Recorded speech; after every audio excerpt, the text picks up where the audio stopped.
મહીસાગર જિલ્લાના કડાણા ડેમમાંથી રવિ પાકની સિંચાઈ માટે 150 ક્યુસેક પાણી કડાણા ડાભા કાંઠા કેનાલમાં છોડવામાં આવી રહ્યું છે. તો ગુજરાત રાજ્યના ત્રીજા સૌથી મોટા ડેમમાંથી છોડવામાં આવેલા પાણીના લાભ કડાણા તાલુકાના 40 અને લુણાવાડા તાલુકાના 90 ગામો મળીને કુલ 130 ગામોના ખેડૂતોને મળશે. તો આ પાણીથી વિસ્તારની કુલ 11,059 હેક્ટર જમીને સિંચાઈનો લાભ મળવાનો છે. તો ચાલુ વર્ષે ઠંડીનું પ્રમાણ સારું રહેવાથી અને હવે સિંચાઈની સુવિધા ઉપલબ્ધ થવાથી ખેડૂતોમાં આશાનું વાતાવરણ છે. ખેડૂતોને વિશ્વાસ છે કે આ વર્ષે રવિ પાકનું ઉત્પાદન સારું થશે.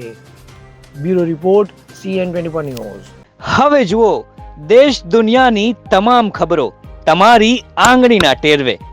ઉઠાવો મોબાઈલ અને Google Play Store પરથી ડાઉનલોડ કરો અમારી CN24 ન્યૂઝ મોબાઈલ એપ.